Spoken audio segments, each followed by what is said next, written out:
In competitive Pokemon, abilities play a huge factor in determining their viability. For some, this can make a Pokemon skyrocket from their previous lows, like Pelipper and Torkoal. Some already great Pokemon become significantly better with their ability, as in the case for Tyranitar, and some Pokemon straight up just become broken, as in the case of Mega Salamence. However, there are some Pokemon that are great but do not have a good ability, and that is what we'll be exploring in today's video. Keldeo has been a menace ever since its inception. Amazing offensive typing in water fighting, and amazing stats that not only make it hit fast and hard, but also gives it respectable bulk. Keldeo is by far the best of the Swords of Justice, and Gen 9 is still quite good, staying in the UU tier while having a niche in OU. However, being a member of the Swords of Justice curses it pretty badly, as it is stuck with the ability Justified.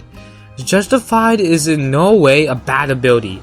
Giving an attack boost when hit with a dark type move is amazing, being one of the only few ways to punish the amazing move knockoff.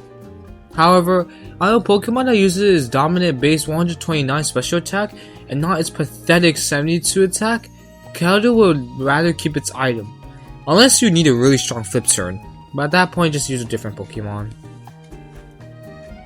Gengar debuted all the way in Generation 1, where it has maintained a high placement in the competitive singles world for a very long time.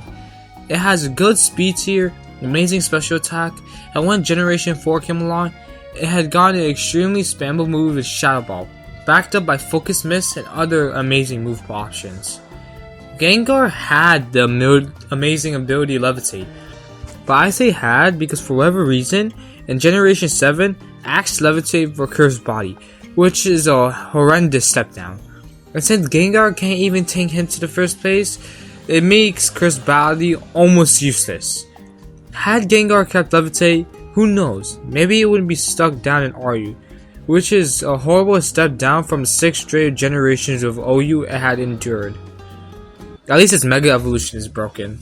When most people hear of legendaries, they think of formidable but iconic Pokemon like Rayquaza and Zygarde. However, for those involved in the competitive scene, perhaps we thought of the ability of Pressure. Pressure is an underwhelming ability, and even more so when you consider the legendary that possess them. Mewtwo and Deoxys, these two demons have Pressure? Sure, it fits thematically, but it's a complete waste. Unless you're running the gimmicky Spite Mewtwo, which is, well, Spite Mewtwo. Even Palkia, with its good natural bulk, barely uses its ability to good effect. The only reason you would use Pressure Palkia is because you have no other ability you would want to use. I mean, Telepathy in singles? The exceptions to this rule are Giratina and Kyurem. Giratina is made for defensive use, so Pressure isn't even that bad on it. And OU players know and fear of the substitute Protect that is awfully hard to deal with, especially when backed up by Freeze Dry and Earth Power.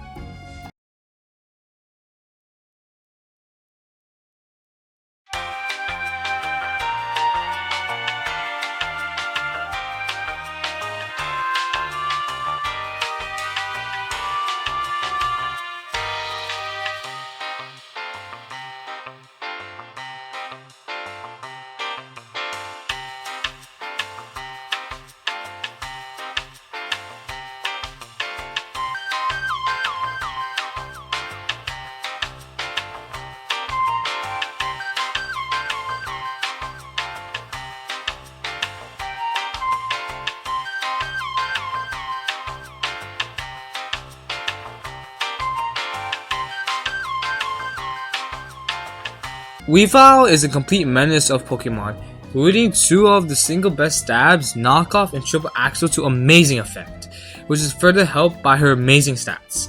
However, her continued excellence is not helped in any way by her abilities. This Pokemon actually has 2 abilities, but unfortunately, neither are very good for her. The first one is Pressure, and Weavile isn't that good at taking hits in the first place, so this ability is pretty much useless.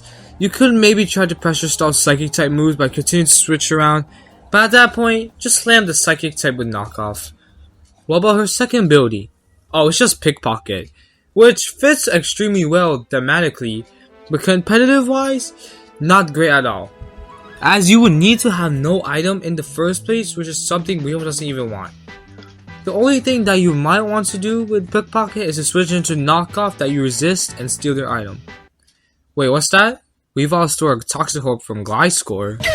The final Pokemon on today's list is Zarude. Zarude, despite its not so good defensive typing, is able to be ranked U in both generations it is present in. That is because it has good stats to work with, especially with Generation 9 giving it Knockoff. Zarude also has good offenses, good bulk, and an amazing move pool, including the interesting jungle healing. However, just like Weavile, its ability has no effect on its success, as Zarude's situation is arguably worse than Weavile's. Zarude has one ability, and that ability is Leaf Guard, which means under Sun, Zarude cannot be status conditioned. However, there is zero reason to use Zarude under the Sun. It has no notable fire moves, and if you want to use Growth, Zarude literally has Sword Stance. At least Weavile's abilities may do something small once in a while, but Zarude, there's quite literally no chance.